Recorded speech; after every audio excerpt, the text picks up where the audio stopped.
Alhamdulillahi Rabbil Alamin.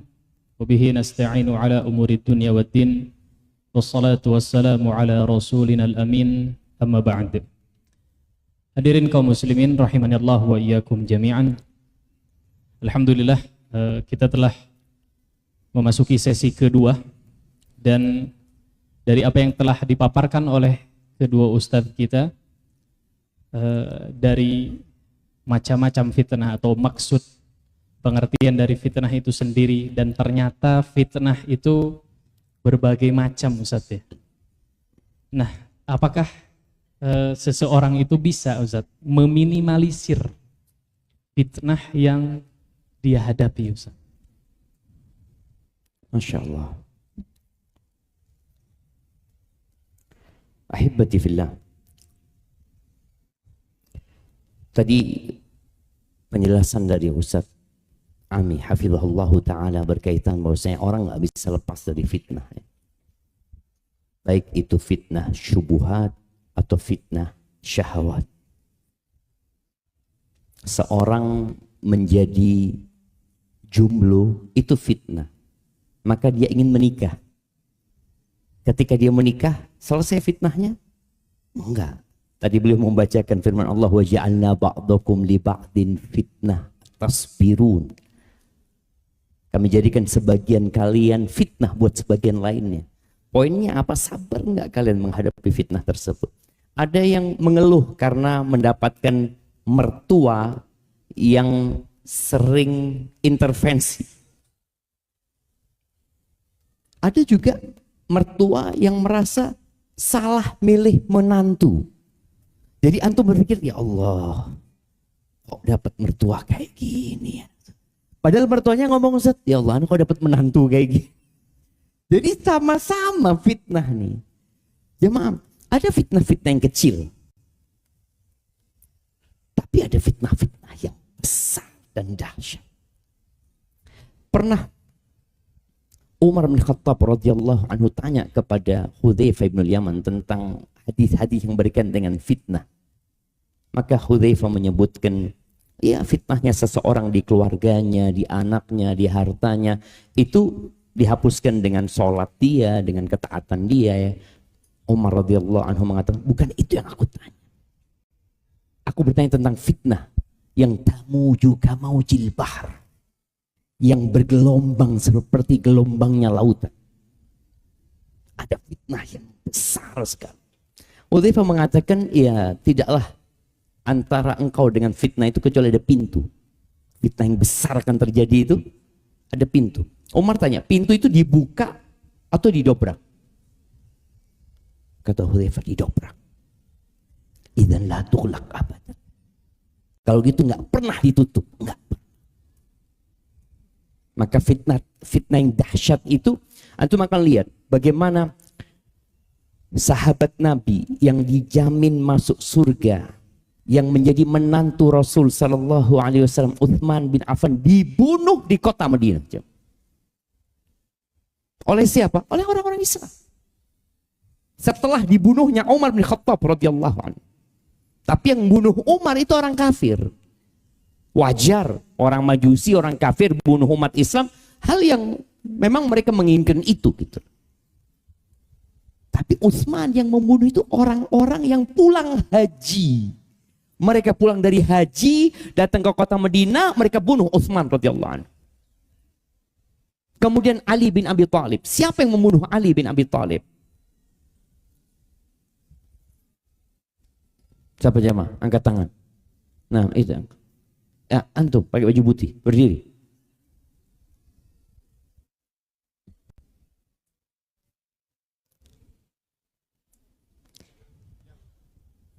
Abdurrahman bin Muljim.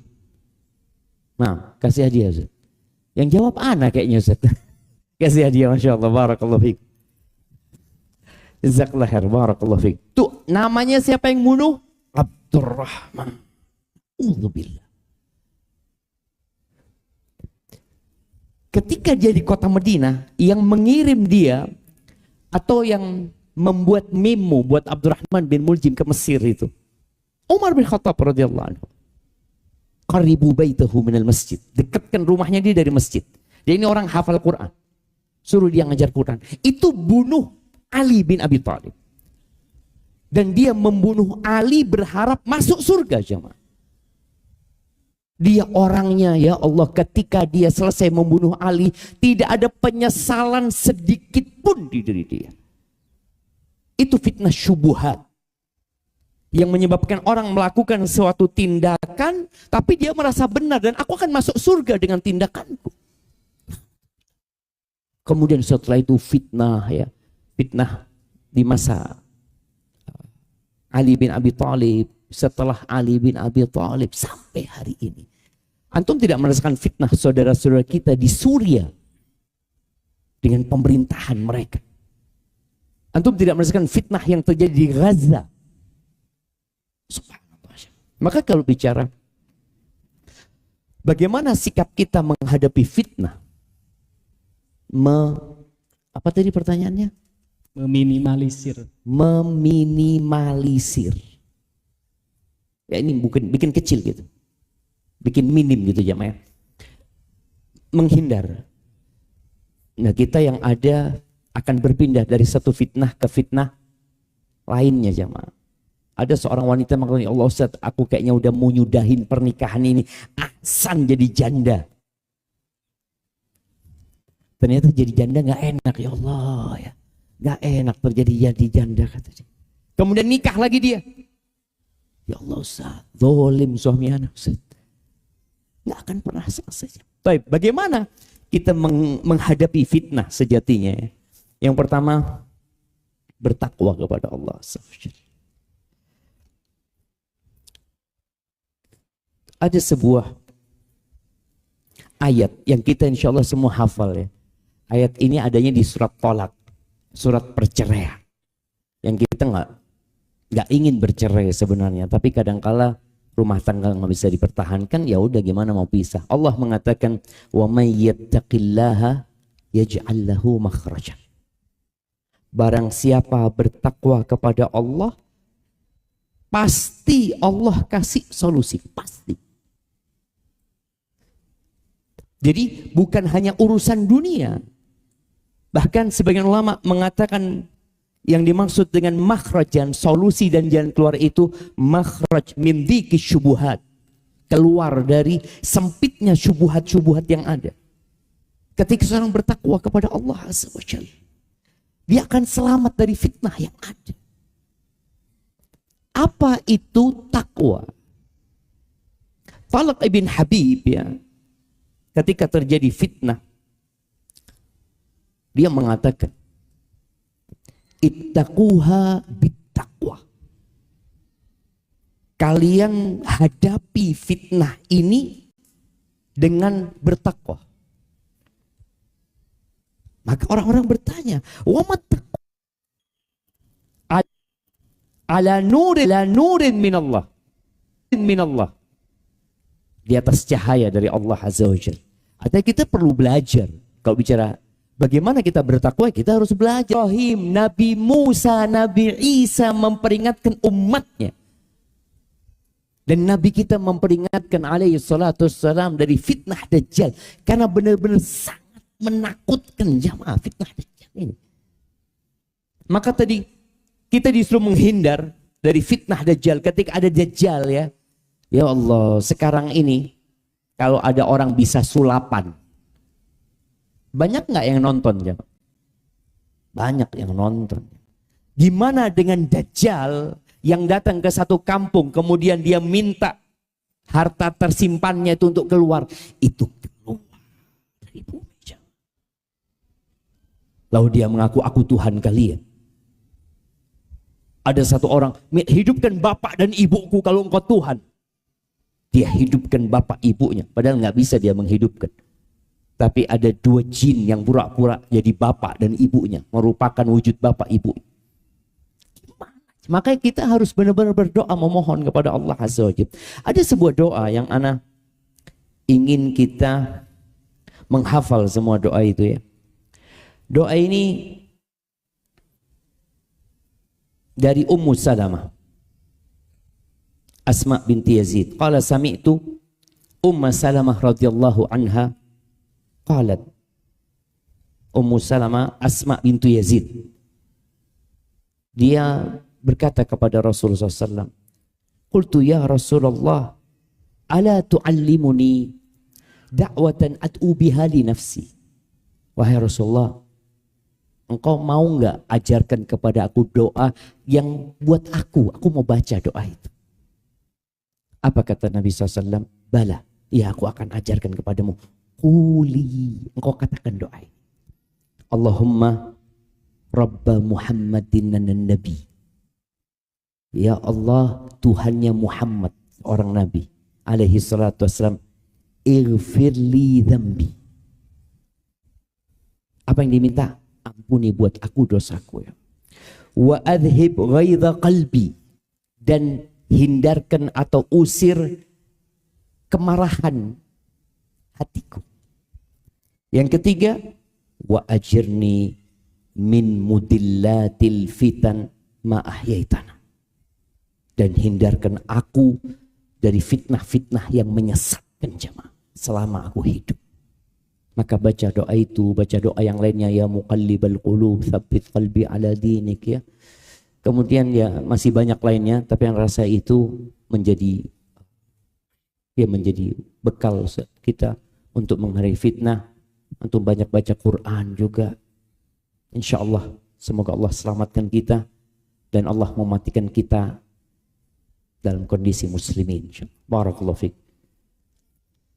Barakallahu fikum Ustaz. Jazakumullahu khairan atas solusi mungkin Ustaz ya, atau arahan tadi dari Al-Quran atau apa yang disampaikan oleh antum, yang mudah-mudahan kita semua ini bisa, yang pertama mungkin terhindar dari fitnah itu sendiri, kemudian mampu untuk menghadapi fitnah tersebut.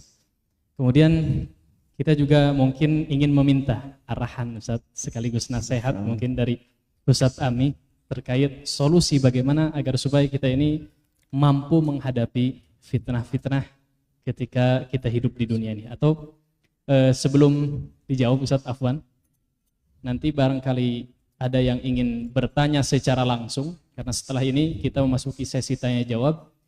Yang ingin bertanya secara langsung belum ya? Belum. Nanti bisa berbaris ya di beberapa titik, ada 2 titik di sana, atau ngacung bagi yang di depan, nanti akan diberikan mic-nya secara langsung. Sekarang belum ya. Nah, jadi bersiap dulu. Baik. Sekarang kita coba untuk meminta nasihat dari Ustadz Ami terkait bagaimana cara menghadapi fitnah-fitnah yang tadi mungkin telah disampaikan Ustadz. Barakallahu fiik.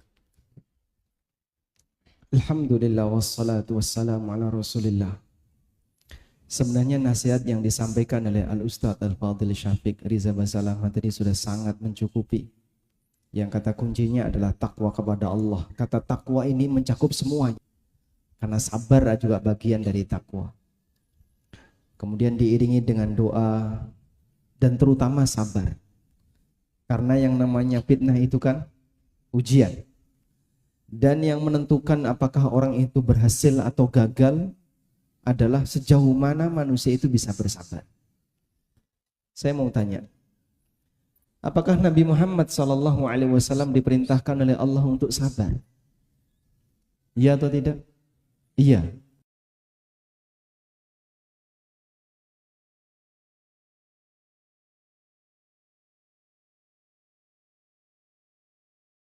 Masya Allah. Masya Allah. Langsung dapat hadiah Ustaz? Nah langsung dapat. Oh, Langsung. nggak mau dikasih Ustaz? Mau hadiah nggak? Oh, alhamdulillah. Ada banyak sekali ayat dalam Al-Quran yang memerintahkan Nabi SAW untuk bersabar. Meskipun beliau adalah imamus sabirin, imam bagi orang-orang yang sabar. Dan salah satu di antara perintah Allah Subhanahu wa taala yang menyuruh beliau untuk bersabar, Allah sebutkan di surat Al-Kahfi. Wasbir nafsaka ma'alladzina yad'una rabbahum bil ghadati wal 'ashiyyi yuriduna wajah. Ajaklah dirimu untuk bersabar. Wasbir nafsaka. Ajak dirimu untuk bersabar. Sehingga bersabar itu digambarkan oleh Allah dalam ayat ini bentuknya seperti bisikan kita untuk diri kita sendiri, ajakan kita untuk diri kita sendiri. Dan itu diwujudkan dengan cara berlatih, dengan cara latihan. Wasbir nafsaka ma'al ladzina yad'una rabbahum bil ghadati wal 'ashyi. Ajak dirimu untuk bersabar membersamai orang-orang yang mereka berdoa kepada Allah bil ghadati wal 'ashyi, di setiap pagi dan setiap sore. Yuriduna wajhah, yang mereka mengharapkan wajah Allah. Sehingga di sini ada dua nasihat yang Allah berikan kepada nabinya sallallahu alaihi wasallam. Pertama, perintah untuk bersabar dalam arti bertahan untuk tidak meninggalkan apa yang Allah perintahkan. Lalu yang kedua, milih komunitas. Siapa komunitas yang Allah pilihkan untuk nabinya sallallahu alaihi wasallam? Ma'alladzina yad'una rabbahum bil ghadati wal 'ashyi. Orang-orang yang kehidupan sehari-harinya, siang dan malamnya, pagi dan sorenya adalah orang yang dekat dengan Allah dengan aneka beribadah kepadanya. Kadang-terkadang hati hamba itu kan terpengaruh dengan komunitasnya, Ustaz ya. Subhanallah. Kalau kemudian dia kumpul sama orang-orang yang pembicaranya setiap hari hanya bisnis, pembicaranya tiap hari hanya urusan dunia, termasuk juga urusan poligami, masuk nggak, Ustaz? Masuk Ustaz. Masuk. Ustaz. Ini banyak di sini Ustaz. Nah, jadi Iya. cuman jadikan lelucon, Ustaz. Jadi bahan lelucon, guyonan. Tapi memang katanya poligami itu enak diomongkan Ustaz. Oh gitu ya. Iya, sampai malam mereka bicara. Tapi kalau diamalkan butuh sabar. Kita belum tahu ya seperti apa testimoninya, mungkin antum bisa tanya.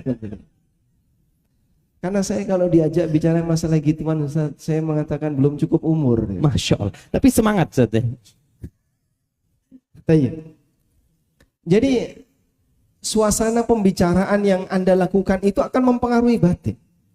Ada salah satu kawan, Ustaz, bilang, saya kalau kumpul sama teman-teman saya yang ini dia nyebutkan, itu hasrat saya terhadap dunia jadi bangkit. Tapi kalau ke masjid bareng sama santri, kemudian melihat anak-anak menghafal Quran, rasanya ingin meninggalkan dunia. Berubah seketika. Sebagaimana dulu yang dialami oleh para sahabat juga demikian. Ketika berada di dekat Nabi SAW, seolah-olah mereka melihat apa? Surga dan neraka ada di hadapannya.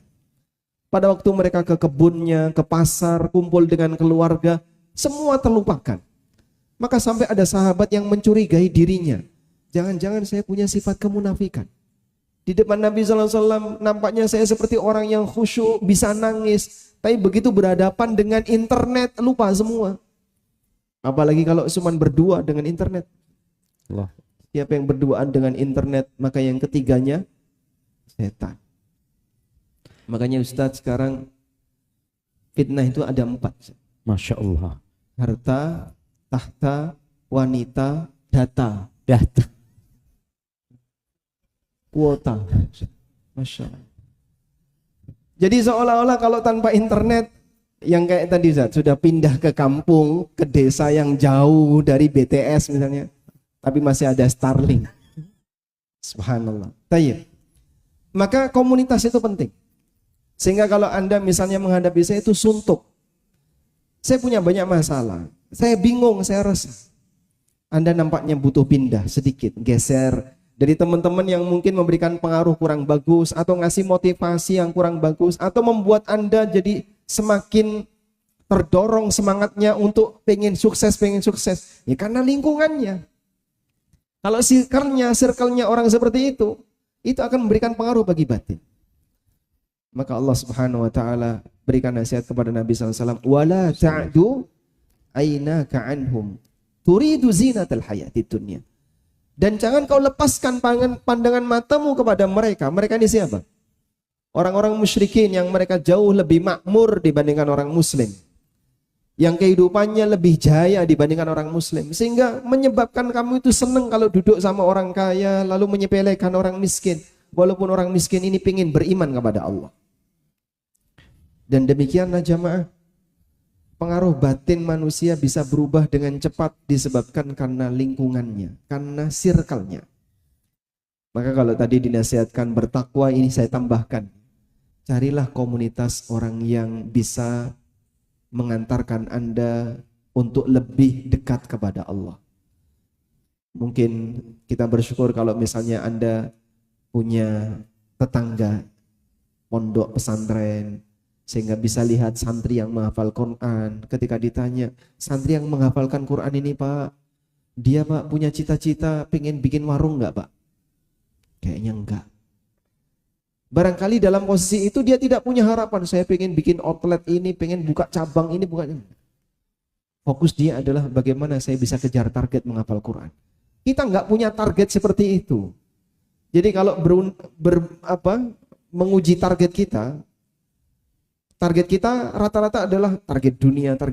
Ini anak targetnya hafalan Quran. Lebih tinggi dia daripada kita. Nah, dengan cara demikian akan lebih bisa membuat hati kita jadi lebih tenang, tidak terlalu bernafsu dengan dunia.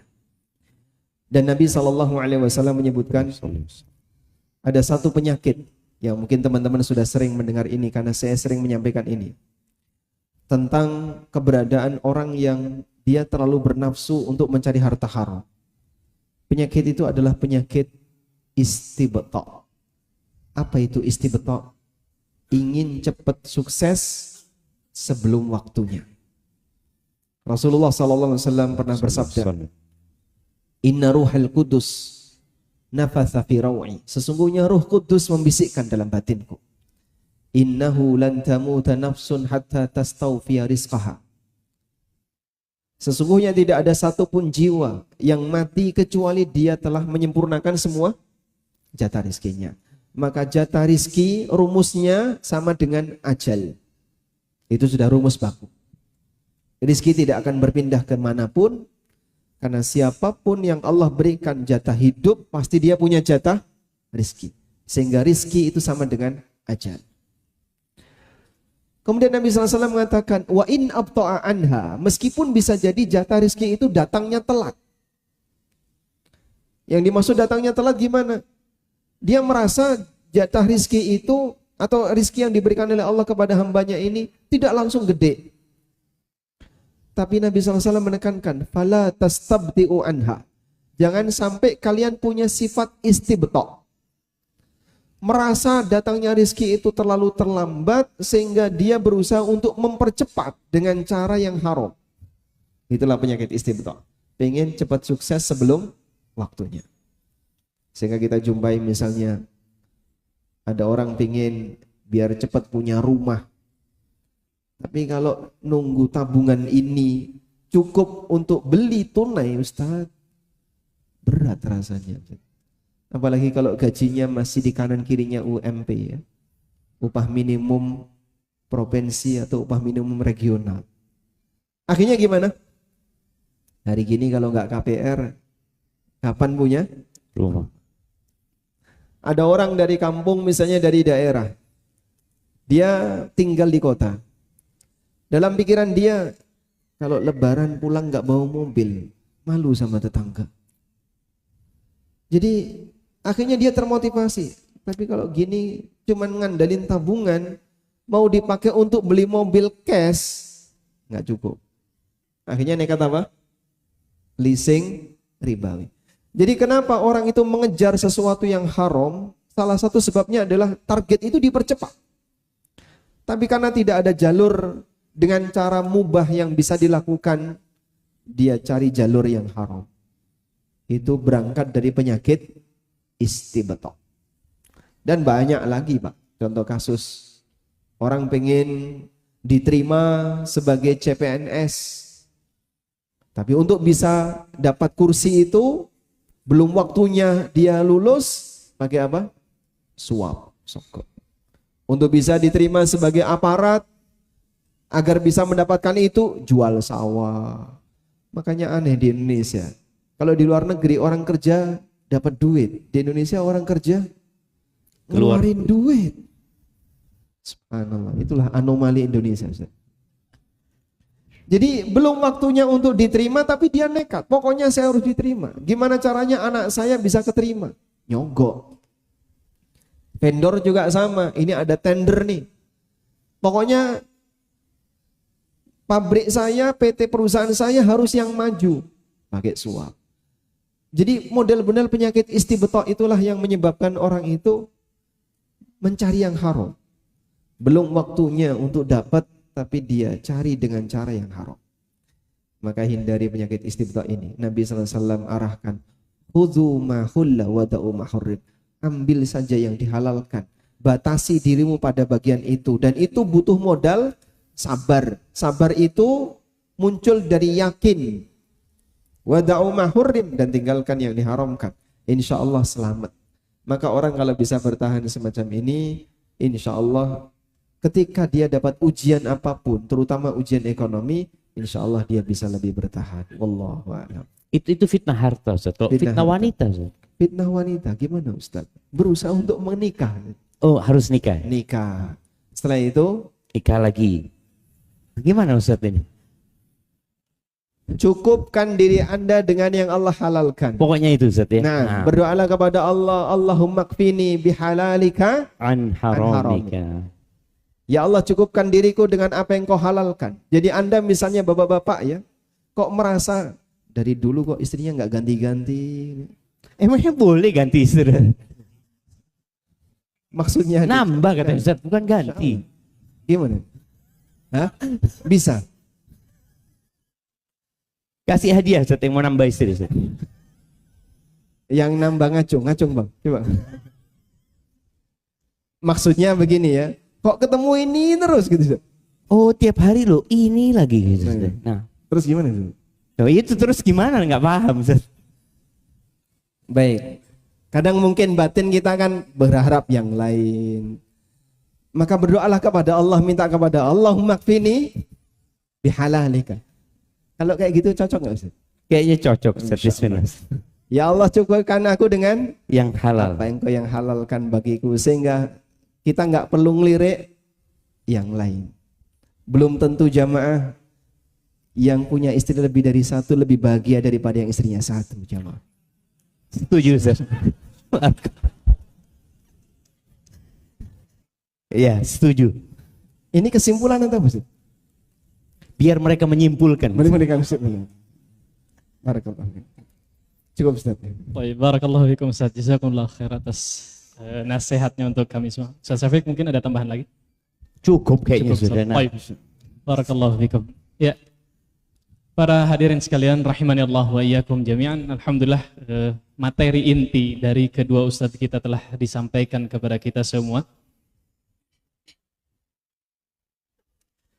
Dan setelah kita mendengar apa yang telah disampaikan oleh kedua guru kita di sini, maka insya Allah kita akan coba untuk buka sesi tanya jawab. Barangkali ada hal yang ingin disampaikan, dan apakah khusus untuk sesuai dengan tema atau gimana Ustaz? Ya, kalau bisa kita Ya, batasi. ini Karena yang berkesesuaian dengan tema kita waktunya sebetulnya terbatas. utamakan, ya. Baik, kita serahkan kepada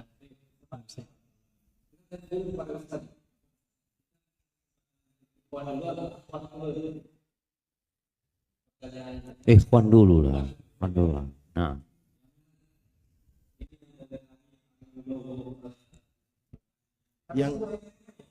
yang kertas ada nggak? Kertas? Ada. Jadi nanti kita gantian ya.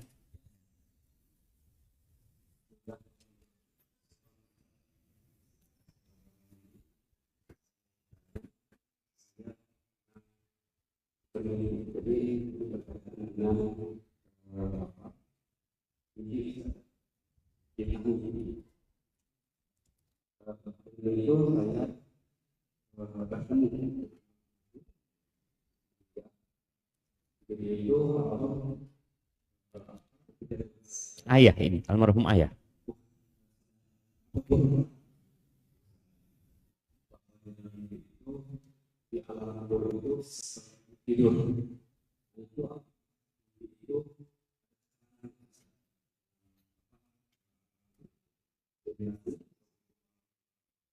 Waalaikumsalam warahmatullahi wabarakatuh. Siapa yang mau jawabin? iya. Iya, nanti kalau kurang ditambahin oleh Ustadz Ami ya. Ini kok udah pada pulang ini? Oh, fitnah perut. Lapar, Ustaz. Kan tadi Ustaz sudah nyuruh sabar, Ustaz. Ya, ada yang tidak sabar jemaah ya. Iya, jadi memang ada sebagian yang berpendapat ketika masuk ke sesi tanya jawab itu kajiannya selesai, Ustaz. Padahal belum selesai. Jadi usahakan yang memang tidak ada keperluan untuk tetap duduk. Dan ini termasuk adab dalam menuntut ilmu juga ya. Jadi kadang-kadang sebagian orang mengatakan, enggak, pertanyaan itu aku enggak penting, kan bukan aku yang tanya. Aku enggak punya urusan dengan pertanyaan itu. Subhanallah, para sahabat Nabi radhiyallahu anhum itu mereka segan untuk bertanya kepada Nabi SAW. Mereka suka sekali kalau ada orang Badui datang tanya. Mereka tunggu-tunggu itu. Soalnya kalau mereka mau tanya sendiri segan. Nah, di pertanyaan inilah boleh jadi tadi ada ilmu-ilmu yang disampaikan oleh para ustadz yang sebenarnya kita butuh dengan ilmu itu. Tapi berkaitan dengan pertanyaan, apakah orang yang bermimpi dengan orang yang meninggal dunia, itu yang dia lihat adalah orang yang meninggal dunia? Ini yang pertama. Belum tentu. Kecuali kalau antum bermimpi berjumpa Nabi Sallallahu Alaihi Wasallam. Itu pasti Nabi. Karena beliau alaihi salatu wasallam mengatakan, man ra'ani faqat ra'ani fa inna syaitana la yatamathalu bi. Barang siapa yang bermimpi melihatku, maka yang dia lihat adalah aku. Karena syaitan nggak bisa menyerupai Nabi alaihi salatu wasallam. Tapi melihat Nabi alaihi salatu wasallam dengan sifat-sifat yang telah disebutkan oleh para sahabatnya. Adapun bermimpi dengan orang tua kita, bermimpi sama kerabat kita, bermimpi sama ustadz kita, boleh jadi setan. Maka betul sekali ketika Bapak tadi menyatakan, apakah benar bahwasanya orang yang dikubur itu seperti tidur? Kuburan itu bisa jadi taman-taman surga atau lobang-lobang neraka. Jadi tergantung amalannya. Memang di beberapa hadis disebutkan ketika selesai fitnah kubur dan orang ini selamat, lalu datang kepada dia seorang laki-laki atau seseorang dengan wajah yang indah, lalu dia tanya, engkau siapa gitu loh. Wajahmu wajah yang mendatangkan kebaikan, ya, pakaianmu juga indah. Lalu dia berkata, ana amalukas saleh, aku amal soleh. Kemudian dibukakan jendela atau pintu ke neraka, dia lihat neraka.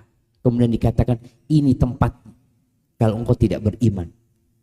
Lalu dibukakan jendela atau pintu ke surga, Allah telah gantikan tempatmu di surga. Lalu orang ini mengatakan, Allahumma aqimis sa'ah, ya Allah bangkitkan kiamat sudah, karena dia ingin masuk surga. Lalu dikatakan urkut istirahat, kau tidurlah di tempat ini gitu. Jadi memang ya tergantung amalan orang tersebut. Ada kondisi yang mendapatkan nikmat sehingga dia beristirahat di sana, ada yang mendapatkan adab di sana. Hadza wallahu a'lam bissawab. Fadhal Ustaz, kalau ada tambahan Ustaz. Nah, mimpi kayaknya nggak ada hubungannya dengan tema kita atau tadi ngomong fitnah mimpi, Ustaz. Iya, dia tambahin fitnah. Katanya Ustaz kan semuanya fitnah, Ustaz. Kalau berbicara fitnah mimpi, Ustaz, saya dapat cerita. Ada orang bermimpi, Ustaz, dia Muslim. Terus dia ingin mempelajari agama Islam ini lebih dalam. Hingga suatu saat dia bermimpi. Saat bermimpi dia melihat wajah seperti wajah Nabi Isa. Yang digambarkan di tempat-tempat ibadah lain itu jadi Yesus. Nah, yang menyedihkan dia tanya sama pastor. Bukan tanya sama ustaz. Saat dia tanya sama pastor, dia ditakwilkan. Kemudian dia pindah agama. Jadi Nasrani. Allahu Akbar. Mungkin saja mimpi itu bisa membuat orang jadi seperti itu. Dan kalau tadi seperti mimpi ketemu Nabi SAW. Allahumma shalli wasallim. Man ra'ani faqad ra'ani. Siapa yang bermimpi melihatku, maka betul-betul berarti dia telah melihatku, dia bermimpi melihatku. Karena setan tidak bisa menampakkan wajahku dalam mimpi. Tapi mungkin orang melihat sosok tertentu lalu dia ngaku nabi. Ngaku nabi mungkin. Jadi setan misalnya menampakkan diri dengan sosok tertentu, kemudian dia bilang aku nabi, kemudian nyuruh-nyuruh sesuatu. Sampai dia gambarkan ketika ditanya, seperti apa sosok yang kamu lihat? Rambutnya putih semua, jenggotnya putih semuanya, bawa tas Hello Kitty. Kalau kayak gini ngaku nabi kan mustahil. Nabi SAW apakah rambutnya putih semua? Enggak. Tidak. Beliau memang punya uban tapi hanya beberapa helai saja yang bisa dihitung. Jenggot beliau juga bisa dihitung. Nah, banyak orang yang terfitnah di sini jamaah. Makanya kalau ada orang yang mengklaim saya mimpi ketemu Nabi SAW. Dulu para ulama tabi'in minta tolong ceritakan sosok yang kamu lihat itu kayak apa. Karena mereka tahu seperti apa sosok Rasulullah SAW. Allahumma shalli wa sallim. Mungkin Bapak bisa kalau pengen lihat kayak gimana sih sifat fisik Rasulullah SAW, Anda bisa baca buku apa Pak? Syama'il Muhammadiyah. Yang paling gampang kita jumpai Syama'il Muhammadiyah karya Tirmidzi. Diceritakan wajah Nabi SAW kayak gimana, berapa jumlah uban beliau. Maka kalau yang dilihat jenggotnya putih semuanya, pakai jubah putih, rambutnya gondrong putih semuanya, ya jelas itu bukan Rasulullah SAW. Nah, biasanya terfitnahnya di sini. Lalu dia mengklaim saya Nabi SAW. Akhirnya dia cerita kemana-mana, mimpi ketemu Rasulullah SAW. Padahal yang dia lihat bukan Nabi. Subhanallah. Dan ada yang mengatakan tiap hari ketemu Nabi SAW. Masya Allah. Bermimpi. Ya itu fitnah lagi itu. Termasuk. Barakallahu fikum. Bahkan ada yang ngaku dalam kondisi yaqadhah. Iya. Melihat Nabi SAW di alam nyata, Alam nyata, bukan di mimpi. Itu mustahil ya. Mustahil. Ini ada yang tertulis dulu ini. Katanya gantian. Iya. Baik, ada pertanyaan Ustaz. Sebetulnya ada kisah pendek di sini. Mungkin Anda ringkaskan saja langsung ke pertanyaannya. Jadi soalnya atau pertanyaannya ditujukan kepada Ustaz Syafiq lagi. Ceritanya agak panjang di sini, tapi kesimpulannya adalah beliau ini dengan istrinya sudah menjalani hubungan rumah tangganya selama kurang lebih 7 tahun, namun belum dikaruniai anak Ustaz. Kemudian mungkin ini bagian dari fitnahnya, terdengarlah kalimat-kalimat yang tidak mengenakkan bagi mereka dari tetangganya, dari kenalan-kenalannya, bahkan dari keluarganya.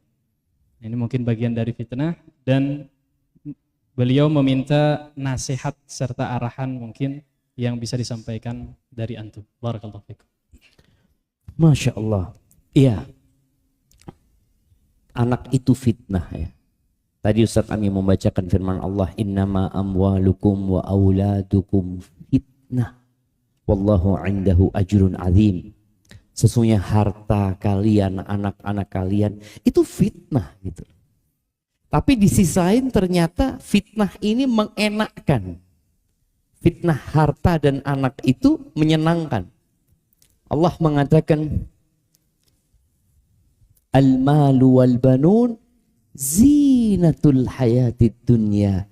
Harta dan anak-anak laki-laki itu adalah perhiasan kehidupan dunia. Oleh karena itu kadang-kala orang yang nggak punya anak itu selalu ditanya, kapan, berapa anaknya gitu ya. Yang jomblo ditanya, belum nikah. Antum pernah baca berita seorang tetangga yang dibacok sama tetangganya gara-gara selalu tanya kapan nikah. Loh, belum nikah antum. Maka jemaah, nasihat anak, kalau ada orang yang terlambat menikah, jangan ditanya kapan.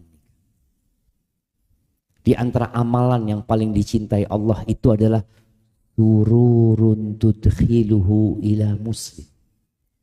Surur, kegembiraan yang engkau transfer ke hati seorang muslim. Jadi kalau orang itu memang belum menikah, ya antum datang, ana doakan ya, semoga antum segera menikah. Tapi kalau antum melihat orang ini bahaya kalau nggak dikasih nasihat, kasih nasihat dia. Kenapa antum sampai sekarang belum menikah? Tadi fitnah anak. Kadang-kala orang ditanya, belum hamil gitu dia. Belum. Loh, cepetan. Emangnya dia kayak bikin omelet gitu, Zat? Untuk hamil? Nggak ada. Orang tuh nggak bisa. Allah Azza wa Jalla mengatakan lillahi mulku samawati wal ard yakhluqu ma yasha. Milik Allah kerajaan langit dan bumi, dan Allah menciptakan apa yang Dia kehendaki, bukan yang kita maui. Yakhluqu ma yasha. Yahabu liman yasha'u inathan wa yahabu liman yasha'u dhukur au yuzawwijuhum dhukranan wa inatha wa yaj'alu man yasha'u aqima innahu alimun qadir. Allah itu memberikan karunia kepada sebagian orang, anaknya semua perempuan. Semuanya perempuan. Sebagiannya semuanya laki. Yang laki tanya kepada yang anaknya perempuan, gimana antum kok bisa perempuan semua anakmu? Kata yang anaknya semua perempuan, anak kepingin laki nggak jadi-jadi. Udah ke dokter, udah katanya dokter model gini, model ini, apa sudah di dokter. Tapi keluarnya perempuan. Yang ini laki lagi. Dan sebagian Allah kasih laki perempuan. Tapi sebagian wa yaj'alu man yasha'u aqima. Allah jadikan sebagian itu mandul. Sesungguhnya Allah itu alimun qadir. Allah itu maha mengetahui dan Allah maha kuasa gitu loh. Di sini seorang yang tadi nggak punya anak sampai umur sampai 7 tahun mungkin, atau yang sampai 10 tahun, ada yang sampai 20 tahun, hendaklah dia berbaik sangka kepada Allah Azza wa Jalla. Ada banyak orang-orang di luar sana yang dikasih anak, dia kepingin anaknya dia masukkan lagi, karena dia merasa anaknya nggak berbakti, durhaka, ini itu. Dan Allah mengatakan, ya ayyuhalladzina amanu inna min azwajikum wa auladikum aduwwan lakum fahdharuhum. Wahai orang-orang beriman, sebagian dari pasangan-pasangan kalian, sebagian dari anak-anak kalian itu musuh buat kalian. Musuh. Maka apa sikapnya ketika seorang tahu yang memberikan anak adalah Allah Azza wa Jalla, dan tetangga-tetangga selalu menanyakan ini dan itu? Nah, tadi Ustadz Ami sebutkan, sabar. Sabar. Nabi Ibrahim sampai umur 86 tahun kira-kira baru dikasih anak, padahal beliau nabi. Nah, ada lagi tadi penyakit istibto, merasa lambat kok belum dapat, fulan sudah dapat, fulan masya Allah anaknya sudah 7, anak belum dapat sama sekali, perasaan merasa lambat. Yakin Allah itu maha tahu, dan jangan pernah berhenti berdoa. Nabi Zakaria disebutkan punya anak itu setelah umur 100 tahun. Dan dalam doanya beliau mengatakan, walam akun bidu'aika rabbi syaqiyya. Aku nggak pernah merasa kecewa berdoa kepadamu ya Allah. Padahal sampai umur 100 tahun. Ya. Sebagian kita, anak udah 7 tahun Ustaz. Engkau siapa? Nabi? Bukan. Waliullah? Bukan. Itu loh Nabi nunggu sampai 100 tahun. Maka engkau tunggu. Maka terus berdoa, dan ketika ada orang-orang tanya kok belum punya anak, doakan. Sudah. Mungkin gitu Ustaz. Atau ada cara lain Ustaz?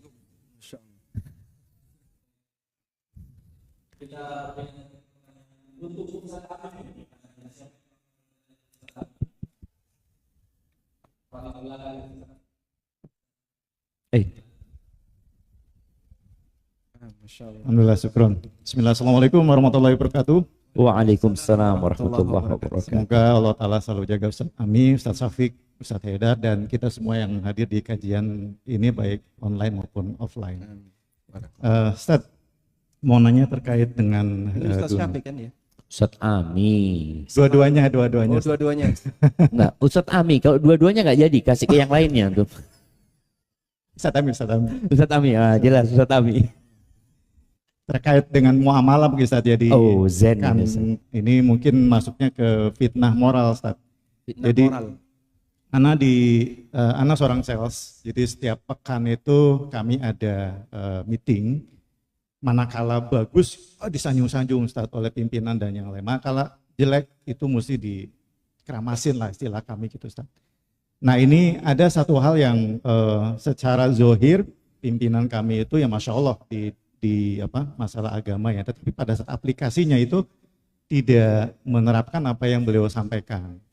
Jadi menasehati kami itu dicaci maki itu di depan umum, Ustaz. Jadi kami yang tadinya semangat itu malah down gitu, Ustaz. Dan target kami di Bandung ini naik 10 kali lipat dan itu nggak masuk akal. Kami tanya kenapa, sudah pokoknya target kamu sekian. Manakala kami ingin diskusi itu nanti saja segala macam, maksudnya kami ingin diskusi empat mata. Mengapa Bapak melakukan demikian? Karena ada sebagian dari teman-teman kami itu menyuruh saya untuk jadi perwakilan teman-teman sales untuk ya jangan begitulah caranya, karena harus empat mata atau bagaimana seperti itu. Terus yang kedua ada afirmasi, masih nyambung afirmasi yang aku bisa. Oh ya, syukron. Assalamualaikum warahmatullahi wabarakatuh. Waalaikumsalam warahmatullahi wabarakatuh. Ini sebenarnya bukan lebih dekat ke muamalah, masalah adab. Adab muamalat, Ustaz. Masya Allah.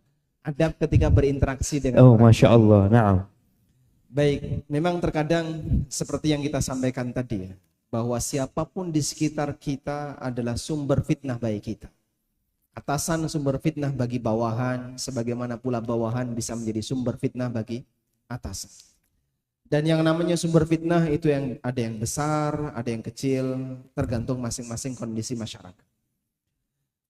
Kita berbicara tentang apa sikap kita, bukan bagaimana kita mengubah dia. Kalau mengubah dia mungkin ya butuh mukaddimah yang lebih panjang. Tapi bagaimana cara kita bersikap kepada dia?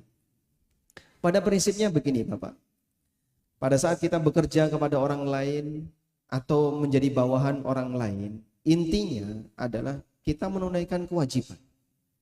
Apa yang menjadi tugas kita, kewajiban kita, saat sudah kita tunaikan, maka pendapatan yang kita dapatkan, gaji yang kita dapatkan, statusnya halal. Dan Anda tidak akan dituntut di akhirat lebih dari itu, jika yang sesuai dengan kesepakatan dalam MOU ketika Bapak sebagai karyawan adalah sudah Bapak kerjakan. Sehingga kalau Bapak dalam posisi ini sebagai karyawan sudah melakukan sesuai SOP yang berlaku, sesuai dengan panduan yang ada dan tidak melanggar dari MOU, maka berarti tugas kita sudah selesai.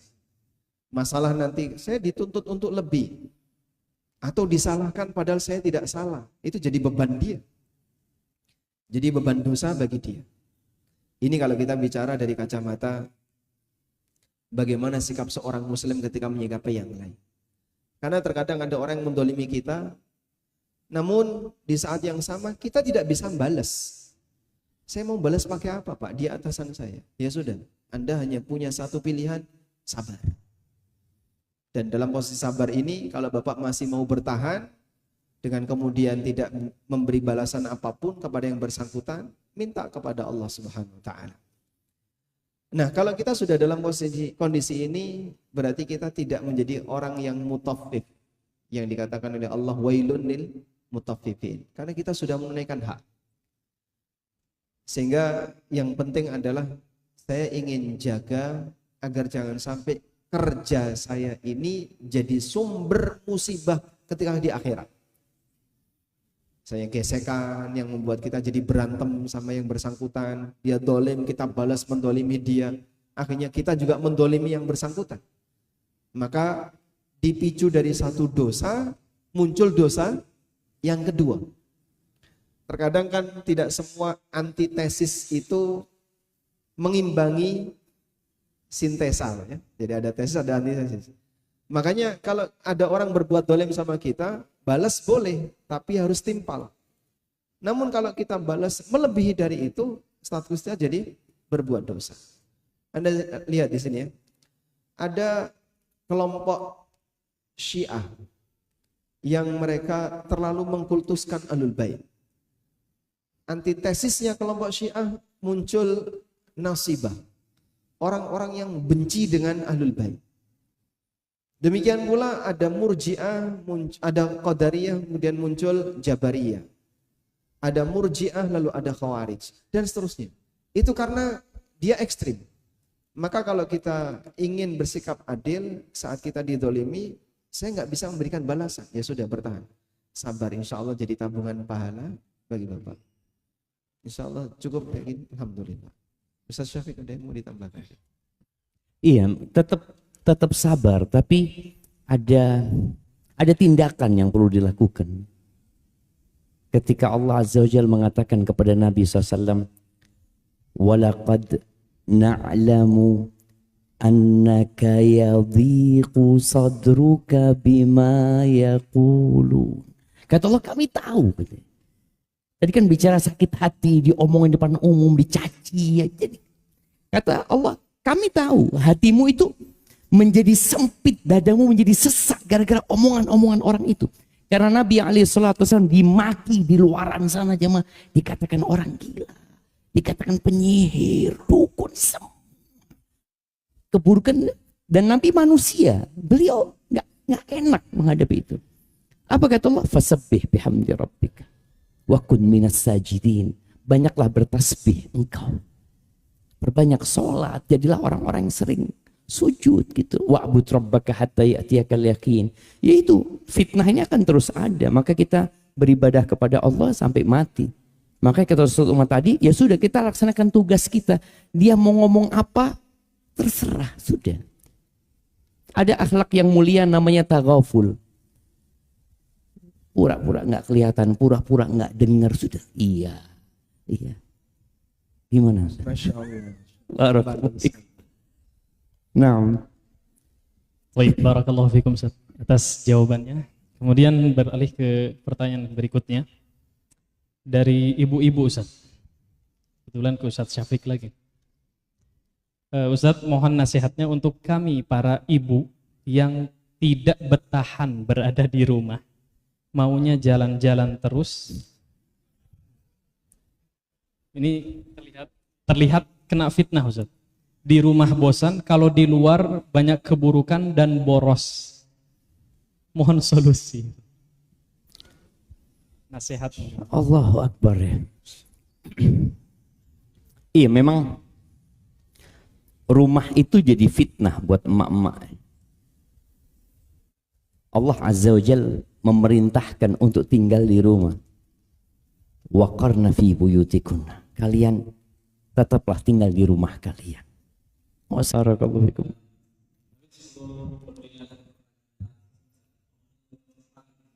Dijawab cepat.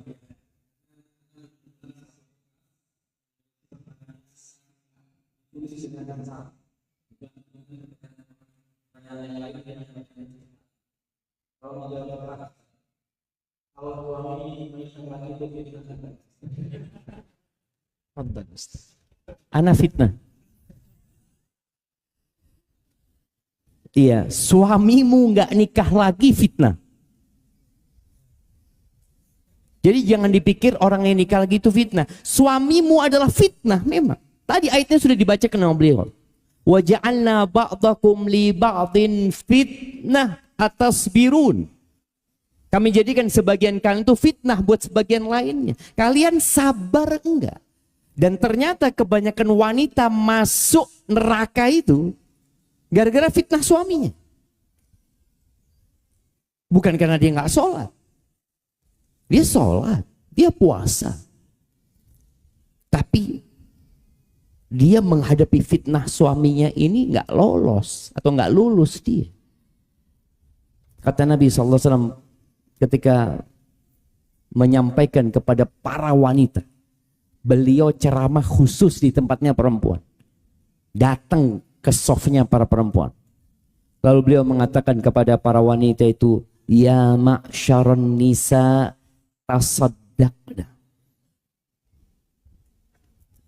Wahai para wanita, bersodaqahlah kalian.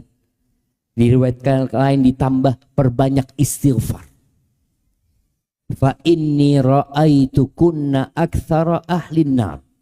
Aku melihat kebanyakan kalian itu di neraka. Sampai ada yang bertanya kepada Nabi SAW, walima ya Rasulullah? Kenapa ya Rasulullah?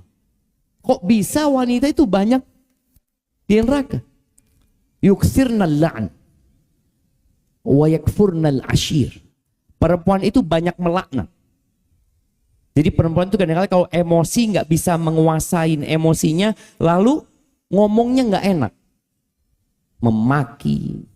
Nah, siapa yang sering dimaki sama istrinya, nah kasih hadiah. Bener, aduh kasih hadiah beliau. Nah, kasih hadiah. Masya Allah, tapi sabar Bapak ya. Gimana? Suka diem. Nah, oh bagus. Nah, diserap itu emosinya dengan diam. Sampai dia diam juga. Jam. Karena perempuan itu kadang-kadang kalau sudah marah, kemudian muncul kata-kata yang nggak enak. Kalau kita bisa diam di tempat, diam di tempat. Tapi kalau kita nggak mampu, pergi aja. Kadang-kadang saat kau pergi, apa kata istrinya? Kemana kau? Belum selesai urusannya. Emangnya ini mau berantem gitu loh. Kita perlu menghindarin fitnah. Kalau ada fitnah itu jangan deket-deket, udah pergi. Pergi ke masjid antum. Biar istrinya nyari antum kemana? Oh ke masjid, siap. Ana tunggu di pintu masjid. Jadi perempuan itu kadang-kadang itu nggak bisa mengelola emosinya dengan baik. Anak-anak itu dimaki, dilaknat. Hati-hati perempuan. Kemudian wayakfurnal ashir wayakfurnal ihsan. Mereka kufur sama suami. Kufur dengan kebaikan-kebaikan suaminya. Sampai kata Nabi SAW, apabila engkau berbuat baik kepada salah satu dari mereka, setahun nih. Lalu engkau berbuat sesuatu yang tidak mengenakkan kepada dirinya, perempuan ini akan mengatakan, ma ra'aitu minka khairan qat. Aku nggak pernah lihat engkau berbuat baik kepadaku sedikit pun. Lupa dengan semua kebaikan itu. Makanya kalau dikatakan apabila suaminya nikah lagi, apakah itu fitnah? Iya fitnah. Nikah lagi, fitnah. Nikah lagi, fitnah. Dan ini kehidupan fitnah. Tinggal engkau bisa menghadapi enggak fitnah tersebut. Ada seorang wanita yang memilih cerai. Memilih cerai. Dia punya anak dan dia enggak. Aku cerai. Cerai Ustaz. Dia jadi janda. Nikah jadi istri kedua Ustaz. Nikah jadi istri kedua. Subhanallah.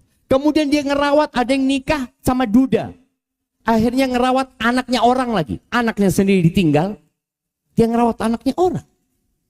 Maka tolong bagi para wanita ketika dapat ujian ini, jangan kemudian terburu-buru untuk gugat cerai. Dia mengatakan, aku nggak mampu. Ketahuilah, kalau engkau nggak mampu, Allah nggak akan takdirkan itu. La yukallifullah nafsan illa wus'ah.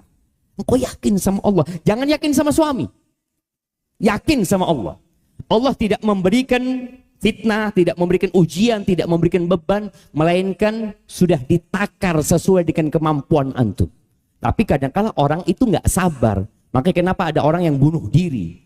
Apakah ujian yang diberikan itu di luar batas kemampuan? Enggak. Dia aja yang tidak pandai-pandai menyikapi hal itu. Dia aja yang berburuk sangka sama Allah Azza wa Jalla. Kecuali tadi kalau suaminya zalim, ini itu, lain lagi ceritanya. Tapi ketika dia hanya ya nambah istri dan dia mampu berlaku adil dan mampu memanage konflik jamaah. Nih para suami ya yang baperan ya, yang mudah marah, jangan nikah lagi. Karena antum akan menghadapi badai. Badai Ustaz. Dan di rumah Nabi SAW, piring aja pecah di rumah Nabi SAW. Lalu engkau mengatakan ketika piring pecah di rumahmu, apa ini? Engkau ustadzah mecahkan piring. Kata istrinya, Aisyah mecahin piring. Engkau nggak sabar menghadapi aku. Ya perlu sabar. Suami pun perlu sabar. Yang nggak sabaran, yang nggak pandai memanage konflik, udah jangan. Cukup satu. Cukup satu Ustaz. Nah, apa Ustaz dilanjutkan Ustaz? Catat jamaah ya. Cukup. Oh iya.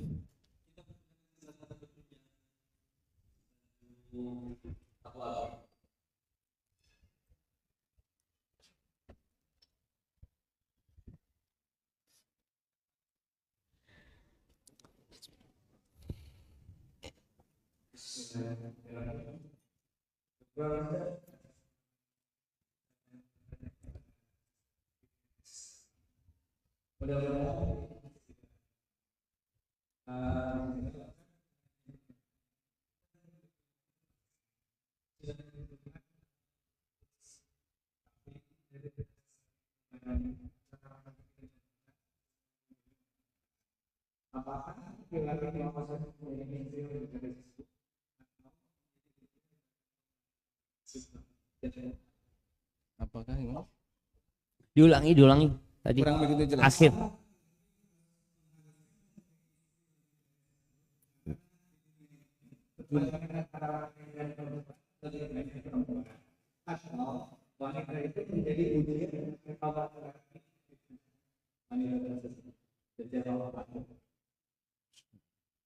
Fadhal Ustaz. Betul, Ustaz. Ana udah capek jawab yang tadi Ustaz.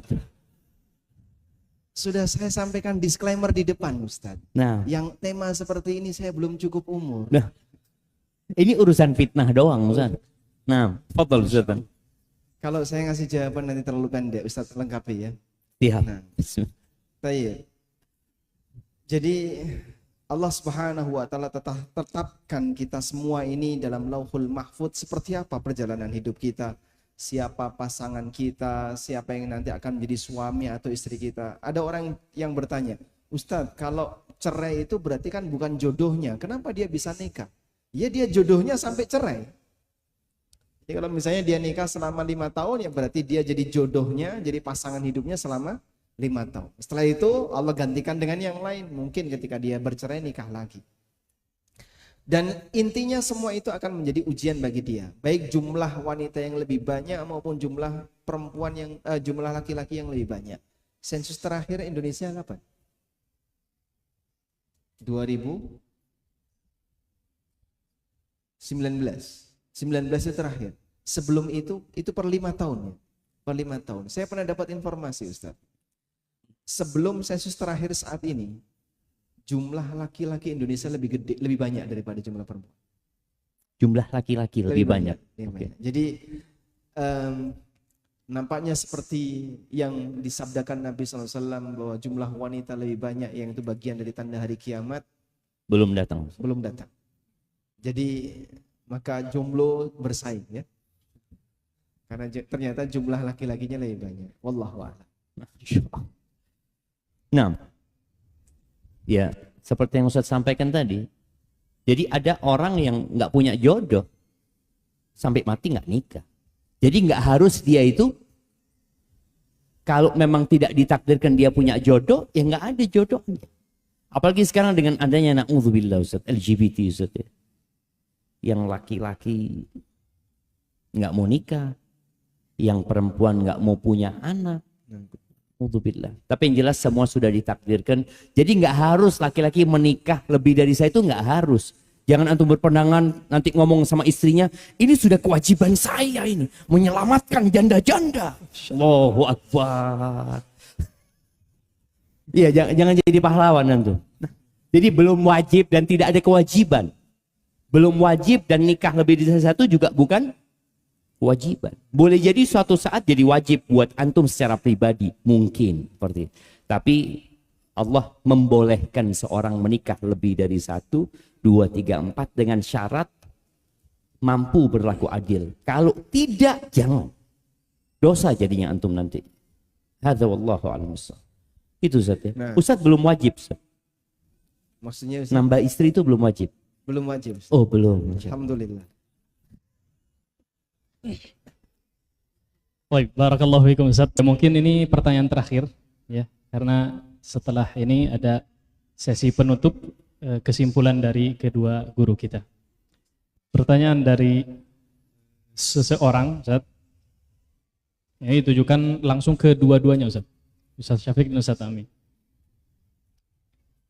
Wanita adalah fitnah terbesar kedua katanya untuk laki-laki. Tapi kenyataannya wanita banyak juga menjadi korban laki-laki hidung belang. Yang kalaupun dinikahi hanya nikah siri, bukan poligami yang sesuai dengan syariat. Bagaimana istri Ustaz? Mohon pencerahannya. Berat ini Ustaz. Kayaknya Ustaz aja. Ada pertanyaan yang lain nggak? Ada tentang muamalat Ustaz. Muamalat.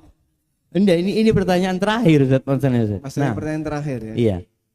Ustaz dulu baru Anang lengkapin. Nah, Enak kalau dua pemateri ini jamaah bagi-bagi kita. banyak hal yang saya tidak tahu yang dilengkapi oleh Ustaz Syafiq. Cuman saya ingin menyinggung sedikit tentang masalah nikah siri jamaah. Memang pada asalnya bukan syarat sahnya nikah itu harus dilaporkan ke pemerintah. Bahkan di zaman Nabi SAW orang melakukan akad nikah dengan begitu mudah. Tidak harus menghadirkan banyak orang dan tidak harus resmi ada surat dari pemerintah itu dulu. Bahkan itu juga terjadi di negara kita sampai bertahun-tahun. Adanya surat resmi seperti ini kan belakangan ya. Ada beberapa di antara kakek-kakek kita atau bahkan orang tua kita yang ketika nikah dia nggak punya surat. Tayyib. Selanjutnya makna kata siri itu para ulama membagi menjadi 3. Pertama, siri dalam arti tidak ada saksi. Nikah tanpa saksi, ulama mengatakan nikahnya batal. Ulama mengatakan nikahnya batal. Karena Rasulullah sallallahu alaihi wasallam mengatakan la nikaha illa biwaliyin wa syahidai adlin. Tidak boleh ada pernikahan kecuali dengan adanya wali dan 2 saksi yang adil. Nah, berdasarkan hal ini, maka kalaupun orang merahasiakan pernikahan, itu minimal yang wajib tahu adalah 5 orang. An-nakih wal munkih wal munkaha wa syahidain adlin. Orang yang menikah si lelaki, orang yang menikahkan berarti dia wali bagi pihak wanita tadi, kemudian wanita yang dinikahi dan 2 saksi. Selama 5 orang ini tahu, maka secara persyaratan keabsahan terpenuhi, walaupun yang lain nggak tahu. Kemudian yang kedua, siri dalam arti tidak ada walimah. Siri dalam arti tidak ada walimah. Siri dalam arti tidak ada walimah, atau yang mereka istilahkan dengan tidak ada tashhir, tidak disebarkan, tidak diumumkan. Sebagian ulama Malikiyah memakruhkan apabila terutama ya ketika itu bisa memicu terjadinya suudzon orang lain. Jadi kenapa kita disyariatkan ketika nikah, Nabi SAW perintahkan a'linu hadzan nikah, umumkan pernikahan ini. Dan beliau juga perintahkan aulim, adakan walimah. Walimah itu intinya apa Pak? Makan-makan. Karena kalau ada makanan kan mudah untuk mengundang orang. Kenapa beliau perintahkan seperti itu? Karena yang namanya pernikahan itu terkait masalah kehormatan. Sehingga kalau ada orang misalnya berduaan sama orang lain, satu rumah, sekamar, kemana-mana berdua, tapi belum ada bukti, itu sudah nikah belum? Jadinya gimana? Mengundang kecurigaan. Dan suasana kecurigaan di masyarakat itu kalau bisa tidak ada. Sehingga masyarakat muslim itu bebas dari yang namanya bau dan aroma yang tidak sopan. Oh, ini ternyata kumpul kebo sama ini. Ini ada satu kejadian Ustaz. Ada tetangga yang runtang-runtung ini, mahasiswa sama mahasiswa berdua kemana-mana, bahkan sampai bermalam satu rumah di satu tempat yang sama, sehingga masyarakat jadi curiga. Terus salah satu di antara tetangga tanya kepada orang tuanya, Pak, ini kenapa putri bapak kok bermalam berduaan dengan seorang lelaki? Bapaknya balas, sudah nikah mas di kampung. Tapi nggak ada satupun tetangganya yang diberitahu. Akhirnya memicu kecurigaan seperti itu. Seneng nggak kita ketika kita dicurigai oleh orang lain? Kita nggak seneng. Makanya hikmah kenapa nikah itu perlu diumumkan, jangan disembunyikan. Tujuannya adalah seperti ini, agar tidak memicu kecurigaan di masyarakat. Walaupun tidak harus bentuknya adalah dengan mengadakan upacara besar. Mungkin cukup Anda misalnya memfoto sebuah undangan, cekrek, Anda taruh di Facebook atau taruh di medsos manapun. Semua orang baca, oh ternyata fulan dengan fulana sudah nikah. Jadi tahu ya. Ketika walimah, karena dananya terbatas Pak Ustadz, hanya bisa ngundang tetangga dekat. Nggak apa-apa. Tapi saat pengumuman, sekarang walhamdulillah ada akses yang lebih mudah untuk bisa disebarkan. Maka at-tasyhir di sini sifatnya sangat dianjurkan. Nah, nikah tanpa walimah, tanpa pengumuman, ini masuk kategori nikah siri, namun tidak sampai mengganggu keabsahan pernikahan. Yang ketiga, nikah siri dalam arti tidak dilaporkan di kementerian, di kantor urusan agama atau lembaga terkait. Ini bukan syarat. Dan ini tidak ada kaitannya dengan masalah hukum antara anjuran maupun makruh, meskipun demi keamanan ke depan, karena tentu saja kita butuh administrasi sebagai warga negara, maka kami sangat tekankan, kalau memang niatnya serius untuk jadi pasangan suami istri tanpa ada batas waktu, karena terkadang ada sebagian lelaki Ustaz masih punya niat, saya akan lepas wanita ini. Makanya kenapa dibuat siri, dia takut kalau dilaporkan di KUA lalu ada surat nikah, urusannya lebih panjang. Sehingga dia milih, udahlah nggak usah dilaporkan ke KUA, dia punya niat pengen segera menceraikan kalau dia sudah merasa puas untuk membersamai wanita ini. Kalau dia udah bosan, tinggal. Alhamdulillah. Nah, kalau memang punya niat-niat seperti itu, tolong dibersihkan. Anda menikah dengan seorang wanita, ini anak orang. Apakah Anda akan bersedia kalau nanti putri kita disikapi yang sama oleh lelaki yang lain? Kalau nggak bersedia, maka jangan menyikapi anak orang lain dengan cara seperti itu. La yu'minu ahadukum hatta yuhibba li akhihi ma yuhibbu li nafsi. Kalian tidak akan beriman sampai kalian memberikan yang terbaik untuk orang lain sebagaimana kalian ingin disikapi yang sama oleh orang lain. Hadza wallahu a'lam. Masya Allah, jazakallahu khair Ustaz. Ana jadi faham nih macam-macam nikah siri nih Ustaz. Nah, ini ana ingin kasih nasihat kepada perempuannya Ustaz ya, berkaitan dengan sebagian wanita jadi korban hidung belang. Jadi korban laki-laki hidung belang. Coba sekarang semuanya, sebelum anak kasih jawaban ini, semuanya mengenali yang di kanan dan di kirinya. Antum assalamualaikum, antum kenalan. Lihat, ada nggak yang hidungnya belang? Fadhol. Antum kenalan dulu. Lah, ayo jemaah. Kita ini mau pisah dari tadi, antum nggak kenalan dengan yang di kanan kiri antum. Loh, assalamualaikum. Nah, yang belakang belum Ustaz. Yang belakang juga. Kita itu kata Ustaz tadi, nggak akan dikatakan beriman sampai mencintai saudara kita seperti mencintai diri kita sendiri. Antum paling nggak kenalan, ahlan usahlan, sapaan. Terus itu perhatikan, belang nggak hidungnya? Nggak, insya Allah yang hadir di sini nggak ada yang belang hidungnya ya jamaah. Taib, at-tayyibatu lit-tayyibin. Wanita-wanita yang baik itu untuk laki-laki yang baik-baik. Maka tadi kalau ada seorang wanita jadi korban laki-laki hidung belang, engkau itu kok bisa mau sama dia? Boleh jadi masalahnya di dirimu. Karena wanita itu tidak akan bisa menikahimu kecuali ada wali dari keluargamu. Kalau tadi dikatakan syarat sahnya itu paling nggak ada 5 yang hadir. Ya, harus tahu. Harus tahu ya. Tidak harus hadir. Harus tahu mereka, harus ada wali yang menikahkan, harus ada 2 saksi. Kenapa engkau mau sama laki-laki itu? Kemudian yang kedua, berkaitan dengan nikah siri. Ustaz, kami sudah menjelaskan tadi, di negara kita memang aturan untuk mencatat nikah yang kedua, ketiga, dan keempat itu sangat memberatkan. Dan semoga ke depan aturan itu berubah. Karena aturan ini dibuat oleh manusia.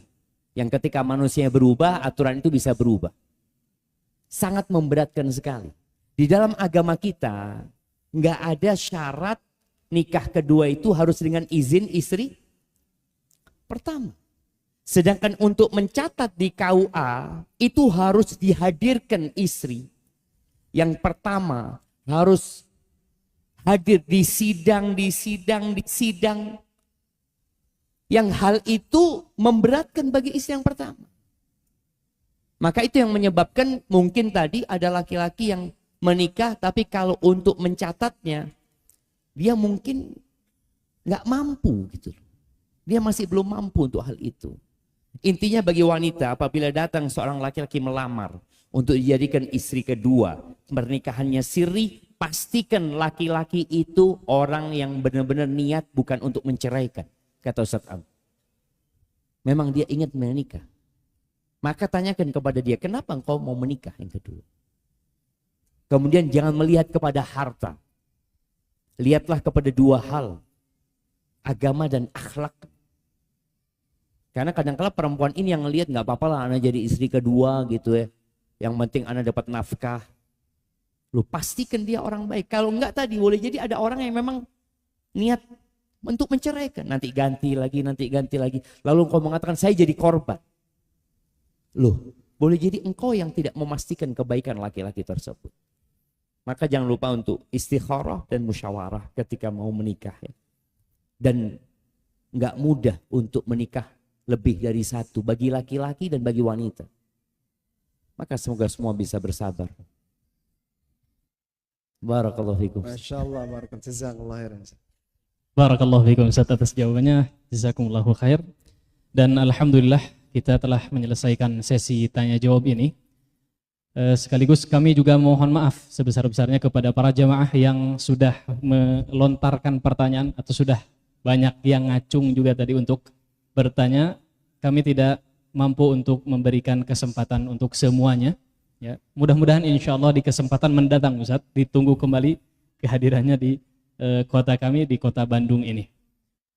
Para hadirin sekalian rahimani Allah wa iyyakum jami'an, sebelum kita menutup majelis kita ini, mungkin ada kalimat-kalimat kesimpulan atau penutup dari kedua guru kita ini ya.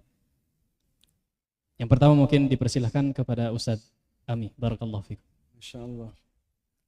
Baik, di sini saya merasa saya bisa dapat banyak pelajaran dari Ustadz Syafiq dan dari teman-teman sekalian dibandingkan saya memberi pelajaran. Dan forum ini sebenarnya hanya sebatas pemicu bagi kita untuk belajar lebih lanjut. Namanya hidup ini panjang perjalanannya, dan setelah itu kita akan menghadapi yang lebih panjang lagi. Maka gandeng dengan ilmu itu tidak ada batas waktu kecuali kematian. Oleh karena itu kita butuh bimbingan dalam mengarungi semua fitnah kehidupan yang jumlahnya sangat banyak dan beragam. Satu orang akan menghadapi aneka bentuk fitnah dengan bermacam-macam, dan dia selalu butuh ilmu dan butuh ilmu. Seperti yang tadi dikutip oleh Al-Ustadz Syafiq, penjelasan dari Talaq bin Habib tentang makna takwa. An ta'mala bi ta'atillah ala nurin minallah. Engkau melakukan ketaatan atas bimbingan cahaya dari Allah. Tarju thawaballah, dengan adanya harapan untuk mendapatkan pahala dari Allah. Jadi ada motivasi untuk berbuat taat dengan bimbingan nur minallah, ilmu, dan ada harapan yaitu untuk mendapatkan pahala dari Allah. Dan engkau menjauhi maksiat kepada Allah ala nuri minallah, atas bimbingan cahaya dari Allah. Sehingga dalam melakukan ketaatan dan meninggalkan maksiat, itulah cara untuk bisa terbebas dari fitnah, selalu butuh bimbingan ilmu. Hari ini mungkin ramai datang kajian. Saya berharap untuk forum-forum kajian yang lain Anda juga hadir di situ. Sehingga bukan sebatas penikmat kajian tabligh akbar, tapi juga kita butuh kajian-kajian yang lain. Karena kita butuh bimbingan yang lebih banyak lagi. Kalau hanya sebatas mengandalkan tabligh akbar, Ustaz Syafiq belum tentu bisa 2 tahun sekali ke Bandung. Wallahu a'lam. Sehingga mungkin hanya sangat terbatas. Tapi kalau Anda bisa ikut hadir terus dalam forum-forum yang lain, semoga kita terus mendapatkan bimbingan dari Allah Subhanahu wa taala melalui ilmu yang kita pelajari. Wallahu a'lam. Masya Allah. Barakallahu fiik ya. Ana rasa cukup yang disampaikan Ustaz Amit sebagai penutup ya. An ta'mala. Beramal ya. Ilmu kita belajar, datang ke kajian, ana terus terang juga dapat manfaat, faedah dari kehadiran ana di tempat ini bersama beliau. Soalnya kalau ana ngisi sendirian, ana nggak dapat ilmu. Tapi ketika ana dibersamai beliau, ana dapat ilmu. Dan para ustadz pun juga perlu belajar gitu ya. Cuma ilmu itu nggak sebatas pengetahuan, wawasan. Antakmal, diamalkan. Dan Nabi SAW mengatakan, badiru bil a'mal fitanan kaqita'il lailil muzlim. Nabi mengatakan kepada para sahabatnya, kalian segera beramal. Segera beramal. Mereka udah dikasih ilmu sama Nabi SAW. Ilmu itu tolong diamalkan. Sebelum datangnya fitnah yang seperti potongan malam yang gelap gulita. Yusbihur rajulu mu'minan wa yumsi kafiran. Wa yumsi mu'minan wa yusbihu kafiran. Yabi'u dinahu bi'aradin minad dunya. Sebelum datang fitnah seperti potongan malam yang gelap gulita. Datang fitnah syubuhat, datang fitnah syahwat. Paginya beriman, sorenya sudah kafir. Sorenya beriman, paginya sudah kafir. Apa yang terjadi? Dia jual agamanya untuk mendapatkan sedikit kesenangan dunia. Maka segera, jangan ditunda.